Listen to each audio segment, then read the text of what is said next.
मी भगवद्गीता तोपर्यंत वाचली नव्हती जोपर्यंत मला हे माहीत नव्हतं की आपण सर्व एक आत्मा आहोत. आपल्याला मिळालेलं आयुष्य हे आपण सर्व आत्म्यांसाठी एक परीक्षा आहे की जेणेकरून आपल्याला स्वतःचं सगळ्यात चांगलं रूप बाहेर काढता येईल. आणि त्यासाठी भगवद्गीता म्हणजे या परीक्षेत पास होण्यासाठी एक महत्त्वाचा ग्रंथ आहे. भगवद्गीतेचे एकूण 18 अध्याय आहेत आणि हे संस्कृतमध्ये परमात्म्याद्वारे सुमारे 5000 वर्षांपूर्वी दिले गेले होते. जसे जसे दिवस सरत गेले तसतशी संस्कृत भाषा ही जीवनशैलीतून कमी होत गेली आणि हे ज्ञान मनुष्यापासून दूर होत गेलं. आणि त्यातच काही दिवसांनंतर भगवद्गीतेचा सोप्या भाषेमध्ये रूपांतर सुद्धा करण्यात आलं. नंतर येणाऱ्या पुढील 9 मिनिटांमध्ये मी भगवद्गीतेच्या काही महत्त्वाच्या गोष्टींवर आपल्या गुरूंच्या आशीर्वादाने एका सोप्या आणि सरळ भाषेत आपल्या सर्वांच्या मनशुद्धीसाठी समर्पित करत आहे. भगवद्गीतेचे ज्ञान हे परमपित्याने भगवान श्रीकृष्णाद्वारे सगळ्यात मोठे धर्मयुद्ध म्हणजेच महाभारताची रणभूमी कुरुक्षेत्रामध्ये अर्जुनाला 5000 वर्षांपूर्वी ऐकवली होती. ही ती वेळ होती जेव्हा धर्माचं वारंवार उल्लंघन होत होतं. परमात्म्याची भीती मनुष्यामधून निघून गेली होती. लालसेच्या भावाने भावाला मारण्याची हिंमत केली. आणि फक्त हेच नाही तर एका विवाहित महिलेला भर सभेमध्ये आपल्या घरातील वरिष्ठांसमोर अपमानित करण्यात आलं होतं. याच्या आधी की मनुष्य ही जात ही धर्मयुगातून निघून पूर्णपणे कलियुगात समर्पित होईल, युद्धाच्या रणभूमीमध्ये युद्धाच्या थोड्या वेळापूर्वी परमात्म्याने भगवद्गीता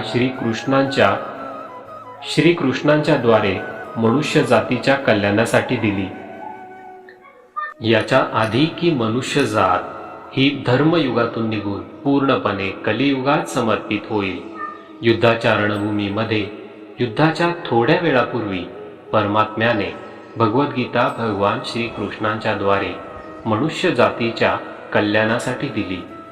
असंच की जसं तुराने मोझेसला दिले, गॉस्पेल जीजसला दिले आणि कुराण प्रॉफेट मोहम्मद यांना दिले. गीता, बायबल, कुराण, गुरुग्रंथ साहेब परमात्म्याद्वारे दिले गेलेले ग्रंथ आहेत, जे कुठल्याही एका धर्मासाठी नाहीत, जे पूर्ण मनुष्य जातीसाठी, पूर्ण मानवतेसाठी, सर्व आत्म्यांसाठी आहेत.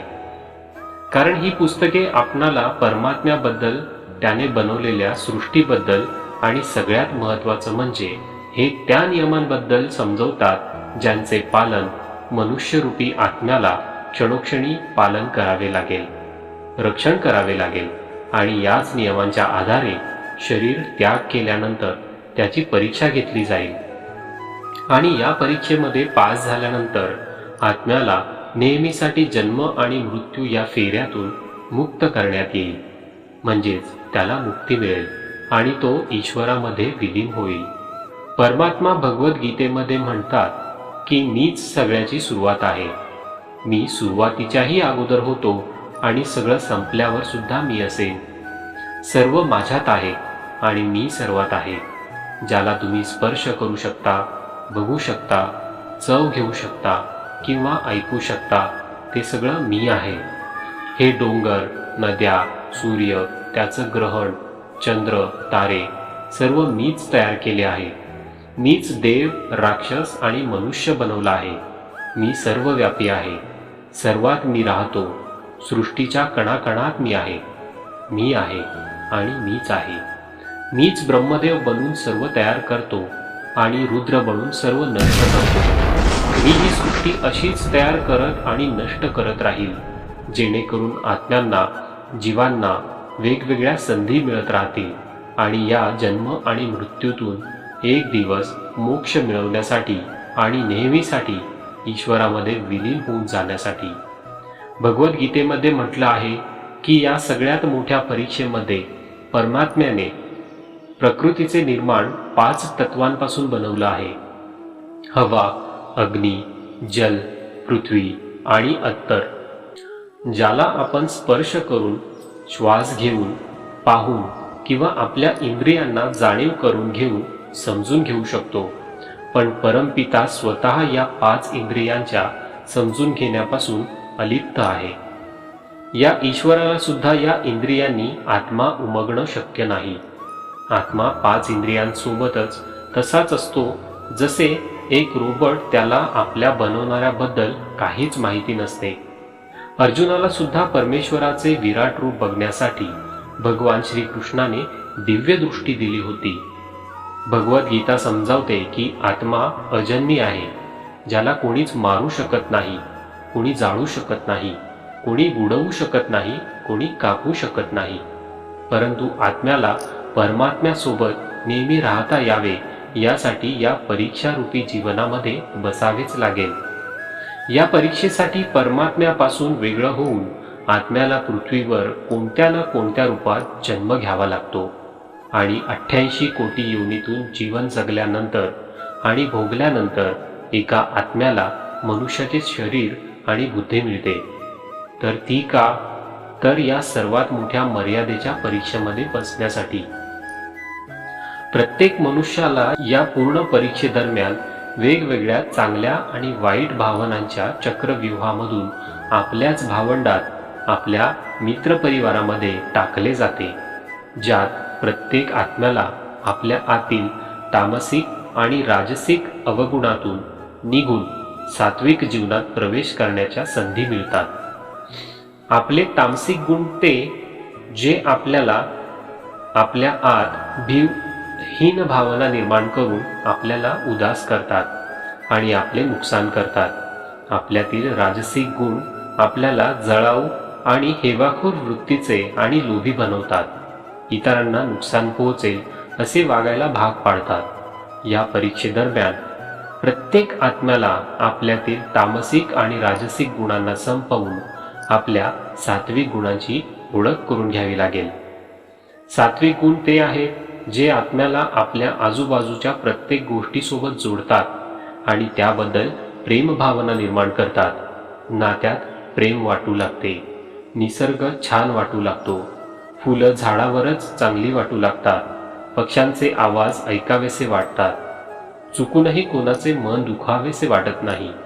तर या परीक्षेदरम्यान आत्म्याला आयुष्यातील 4ही स्तंभ म्हणजेच धर्म, अर्थ, काम आणि मोक्ष यांचं ज्ञान मिळवूनच मुक्ती मिळते. हे ते 4 द्वार आहेत ज्याला समजूनच आत्मा परमात्म्याला समजू शकतो. त्यातील पहिले द्वार धर्माचे आहे आणि सिंह त्याचे प्रतीक आहे. धर्म तोच आहे जो गीतेमध्ये लिहिलेला आहे, वेदांमध्ये लिहिलेला आहे, गुरुग्रंथ साहेब, बायबल किंवा कुराणमध्ये लिहिलेला आहे. धर्म तोच आहे ज्याचा आपण स्वीकार केलेला आहे, ज्याला आपण मनापासून मानतो, जसे की खोटं बोलू नये, चोरी करू नये, कुणाचे मन दुखवू नये, देवाचा अपमान करू नये. हा सगळा धर्म आहे. म्हणूनच प्रत्येक आत्म्याला आपल्या जीवनामध्ये आपल्या धर्माचे पालन करायला हवे आणि रक्षण करायला हवे. दुसरे द्वार अर्थाचे आहे आणि त्याचे प्रतीक घोडा आहे. अर्थ म्हणजे ज्यामुळे प्रत्येक आत्म्याला आपण पृथ्वीवर असल्याचा अर्थ आणि मूळ कारण समजेल. या आयुष्यात आल्यानंतर आपल्याला मिळालेल्या उपभोगाचा, नात्यांचा आनंद घेता येईल. चांगला मुलगा किंवा चांगली मुलगी, चांगला भाऊ किंवा चांगली बहीण, चांगला पती किंवा चांगली पत्नी बनून प्रत्येक गोष्टीत, नात्यात स्वतःला योग्य आणि खरा सिद्ध करेल आणि या परीक्षेत पास होईल. तर तिसरे द्वार कामाचे आहे. भगवद्गीता समजवते की प्रत्येक मनुष्यामध्ये काम, क्रोध, लोभ, मोह, अहंकार आणि हेवा यासारख्या 6 भावना असतात आणि ज्या आपल्याला स्वतःबद्दल आणि इतरांबद्दल नुकसान पोहोचवू शकतात. या भावनांना प्रत्येक मनुष्याला आपल्या नियंत्रणामध्ये ठेवावे लागेल, कारण यांच्या प्रभावामुळे केलेलं कुठलंही काम आपल्या आयुष्यभराच्या त्रासाचं कारण बनू शकतं आणि एक आत्मा संतोष आणि संयमाने याच भावनांवर नेहमीसाठी विजय मिळवू शकतो. तर चौथा स्तंभ आहे मोक्षाचा, आणि हत्ती याचं प्रतीक आहे. या परीक्षेतील जीवनामध्ये प्रत्येक मनुष्य प्रत्येक वेळी काही ना काही मनामध्ये इच्छा बाळगत असतो. त्यातील काही इच्छा एकाच जन्मामध्ये पूर्ण होऊन जातात, पण काही अपूर्ण राहतात आणि त्यांना पूर्ण होण्यासाठी आत्म्याला पुन्हा पुन्हा पृथ्वीवर जन्म घ्यावा लागतो. भगवद्गीता समजवते की आपल्या इच्छाच मूळ कारण आहे आपल्याला पृथ्वीवर पुन्हा येण्याचं, आणि जर आपण कुठलीच इच्छा ठेवली नाही तर आपण या जीवन आणि मृत्यूच्या फेऱ्यातून मुक्ती मिळवू शकू. हे एक द्वार माफीचं सुद्धा आहे. ज्यांनी तुमच्यासोबत वाईट केलं त्यांना माफ करून, आणि ज्यांच्याबद्दल तुम्ही वाईट केलं त्यांची माफी मागून मुक्ती मिळवली जाऊ शकते. तोपर्यंत आत्मा या चारही दरवाजातून म्हणजेच धर्म, अर्थ, काम आणि मोक्ष यांना समजून घेत नाही, तोपर्यंत प्रत्येक आत्म्याला सारखं जन्म घेऊन या धर्तीवर यावंच लागेल. परीक्षेची वेळ संपली की आत्मा शरीर आणि अन्य सर्व वस्तूंचा त्याग करून जेही या आयुष्यभरामध्ये कमावलेलं असेल ते कुणाचं दुसऱ्याचं असेल, आणि आत्मा फक्त आपल्या कर्मांची साथ घेऊन निघून जातो. मग आत्म्याचा चांगले आणि वाईट कर्मांचा हिशोब होतो. आपल्या चांगल्या कर्मांसाठी आत्मा काही वेळासाठी स्वर्गात, तर आपल्या दुष्कर्मांसाठी नरकामध्ये जातो. नरकामध्ये आत्म्याला आपल्या पापाच्या अनुकूल शिक्षा दिली जाते. पण शिक्षा संपल्यानंतर आत्म्याला पुन्हा एक नवीन शरीर, एक नवीन बुद्धी दिली जाते या परीक्षेमध्ये पुन्हा बसण्यासाठी. आणि प्रत्येक परीक्षेमध्ये या सगळ्या गोष्टी परत त्याच्यासमोर त्याला आयुष्यामध्ये कराव्या लागतील. पण आयुष्यातले 4 स्तंभ सोबत धरूनच, जसे की धर्म, अर्थ, काम आणि मोक्ष समजून घेण्यासाठी प्रत्येक जन्मात आपल्या प्रत्येक जन्मातल्या कर्मांच्या हिशोबाप्रमाणे कधी चांगल्या तर कधी वाईट परिस्थितींमध्ये जावे लागते. पण जोपर्यंत आत्मा परमात्मा सोबत योग समजून घेत नाही तोपर्यंत त्याला मुक्ती मिळू शकत नाही. भगवद्गीता समजवते मनुष्य आपले शरीर, बुद्धी किंवा मनापासून ईश्वराला प्राप्त करू शकतो. शरीराद्वारे केलेल्या कर्मांच्या माध्यमातून ईश्वर प्राप्तीसाठी केलेल्या प्रयत्नांना कर्मयोग असे म्हटलं जातं. असे कर्म जे ईश्वराच्या इच्छेनुसार होतात आणि लोककल्याणासाठी केले जातात. वाल्मिकी यांनी रामायण लिहिले. श्रावण बाळाने आपल्या आई वडिलांची सेवा केली आणि त्यांना 4 धामची यात्रा घडवून आणली. मदर टेरेसा यांनी आपलं प्रेम आणि सेवा यातून, आणि मॅडम श्रीने वैज्ञानिक शोधातून आपल्या आयुष्याचे बलिदान देऊन आपल्या कर्मातून ईश्वर प्राप्ती केली.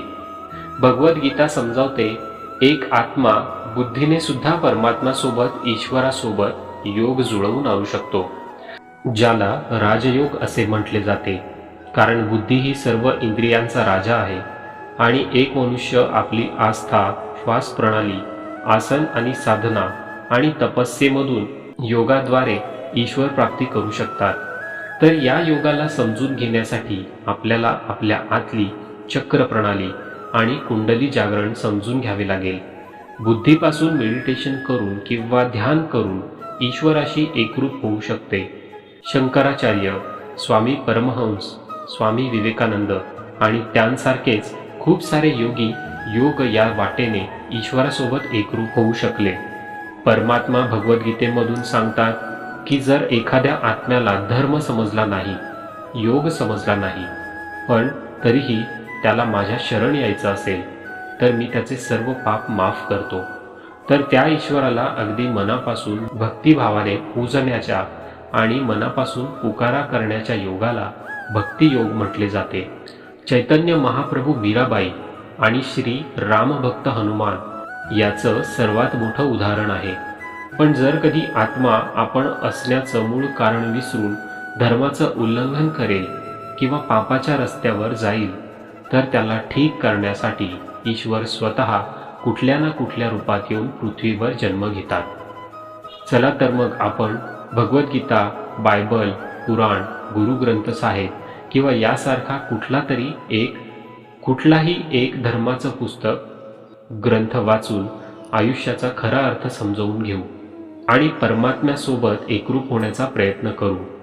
जर तुम्ही ईश्वराला प्रसन्न करू शकलात तर आपलं ज्ञान इतरांना वाटा, जेणेकरून सर्व आत्मा आपल्या धर्तीवर असण्याचं मूळ कारण समजून घेतील आणि या जन्म मृत्यूच्या फेऱ्यातून मुक्ती मिळवून नेहमीसाठी परमात्म्यासोबत एकरूप होऊ शकाल. जर तुम्हाला भगवद्गीतेचं असंच ज्ञान आणखी शिकायचं असेल, जाणून घ्यायचं असेल तर या चॅनलला सबस्क्राईब करा आणि आपले श्रीकृष्ण स्वामी परिवारामध्ये सामील व्हा. सोबत असलेलं बेल आयकॉन सुद्धा प्रेस करा, जेणेकरून नवनवीन व्हिडिओच्या अपडेट्स तुम्हाला लवकरात लवकर मिळतील. जय श्रीकृष्ण.